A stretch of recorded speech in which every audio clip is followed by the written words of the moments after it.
Igama ngubhaka isibongo bakanzama bathi ngihambile bathi ngibonile bathi ngizenzile ngathi wathinta ubhaka udakwe yini ingqwele ebhoqabhoqa imizi abafokazana ngothole lodwa kamentshise thuluza ngihambi nalo ngilifica insimini xama uxakile kusazoshuba kusangenzeka noma yini kumafavuke njengedanga abaningi unogwajubhajwa ikhulule kufuka amakhanda indlondlo enamakhanda amabili elisithathu elenkosazana dame ningasho ubusika lehlobo ngqwele ngaphuphi inyoni ziphomihle namalaka mthombo ogelezayo angabonakala ukuthi kahle kahle lamanzi aqhamukaphi kepha kuyabonakala lapho ephuma khona ngathini mina bathini bona kunjani makunje wena onyanya ufokofa ngeke ngizeke ngephatha mina gcwele ngakufakela nangu usikisi ngifuna nje uqinisekisa ukuthi lapho ukhona azi ukuthi abantu abayokulwela izimpo zaziyo nongazazi idlozi lakho noma yini oyenzayo noyishoyo phakamisa idlozi lakho kuqala ngoba ilona elalo kunye nawe ungakafiki kulomhlaba laba kunye nawe uzelwe laba kunye nawe ukhula laba kunye nawe uyesikoleni angifuni ukugqugquzela noma ubani ozokutshela ukuthi idlozi lakho lilwa nawe mancane amathuba ukuthi idlozi lakho lilwe nawe kepha idlozi lakho liyakwazi ukuthwebuleka liyakwazi ukuphelelwa amandla okukulwela kodwa ukuthi tshintshe kuthiwe lilwa nawe kufana nawe ngeke ingane yakho izalayo wayibulala okwesibili ngangishilo ngathi mina ikesh eyidlala ku social media angisoze mina ngachaza isikesh nawo sibonayo ukuthi isikesh ngeke ngabona esinye isikesh nje la ebesidlalwa kulezi insuku sidlalwa kulezi insuku emadoda uyabona njengoba kukhona amaphoyisa uma bangabe uyinyanga amaphoyisa kumele akwazi ukufika kuwena kuyinyanga azocela usizo uyabona kodwa mase kufika isikhathi kuthiwa inyanga iyovula icala inyanga yokwenza ukuthi leyo nyanga isuke iadmita futhi submita ukuthi njengamanje impi ngaphezulu kwayo amaphoyisa aphezulu ngokomthetho umuntu oyinyanga akufanele leyo muntu ayosebenzisa amaphoyisa imisebenzi engawadingi athi uyovula icala nanoma ingane kodwa lowo muntu koyinyanga kumele alekelele amaphoyisa empini azilwa nezigebengu naseyithena amaphoyisa abhizi ngaso so uyabona isikesh masodlalwa siyofika epolice station and masifike epolice station sifike kufike ngacaca ukuthi kwenzakalani because umsebenzi wamaphoyisa uqondile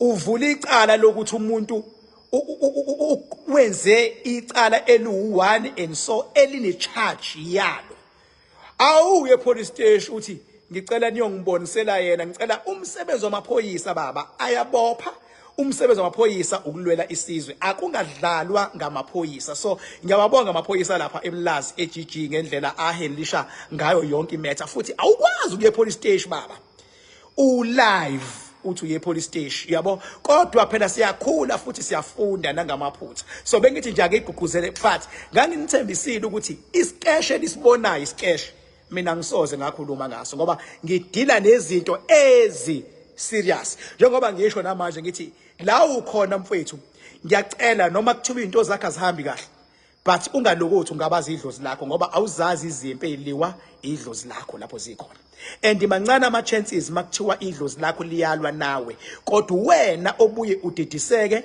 uxova izinto uyabona ungazi ukuthi ugcine uthintephi ugcina uhambephi yonke lonto bese ungcolisa idlozi lakho so inhloso yami namhlanje ukunitshela ukuthi kusasa umsombuluko it's Monday mangaphosisi kube kumhla ka25 kuzothi ngo5 ntambama kusasa sebengithege abantu ngaze ngazwela bethi angikhulume ngodaba oluthinta umngomezulu uThulani Mngomezulu owummeli onamandla ecaleni lokufa kukaSenzo Meyiwa bambonile abantu egula esecourt sebengithegile abantu abanye baze bafone bethi King nayekelela uThulani Mngomezulu kade eza kahle kangaka ngecala elithinta uSenzo Meyiwa ngiyanithembisa lapho nikhona kusasa 25 November Monday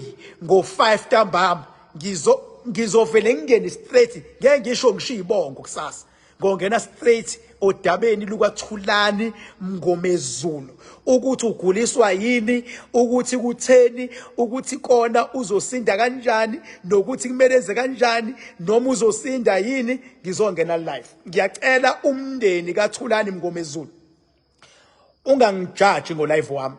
Sekuvunywe ngisho esigodlweni ukuthi ngingakhuluma. Ngiyacela unkosikazi kaMngomezulu angangijaji ngo live wami. Abalandeli baMngomezulu bangangijaji. Kuzothi abalandeli becase kaSenzomeyiwa bangangijaji. Ngicelwa abantu seziyakhala ke manje. Ngizochaza ngendaba kaThulani Mngomezulu owummeli, advocate in fact, one experience, oqualifya ngisho ukuba yijudge ngokomthetho. uThulani Mngomezulu ngo-5 Monday 25 November. Mase ngiyacela lapho nikhona emakhaya ukuthi ngiyacela ukuthi noma kuthiwa whatever that you are going through, but ungadiscipline idlozi lakho nge-challenge that you are going through, because awulazi izimpi elilwayo, awazi ukuthi ekulweni nawe selihambe kangakanani. Mase ngiyaphinda ngithi 21 December zonke indlela ziye King Bhakanza Madam Emidi Ilova kwesikamakhanda oil is good. Thank you so much. See you tomorrow. Number yami 0798130260 0798130260. Baba yini ngiyabona ukuthi nisangena, kodwa cha no ngena kahle kusasa ngo5 ngizokhuluma ngodaba lukaThulani Mngomezulu advocate ecaleni lika Senzo Meyiwa ngokugula kwakhe nangoba ummeli nanemimoya emhlaselayo njengoba igula. Wena onyanyayo fokofo like ayikho into engizongayithinta kusasa mase ngikhuluma uThulani Mngomezulu. Ilabo ezobona khona abantu ukuthi angikho ku level yempatha mina, ngikwenye level.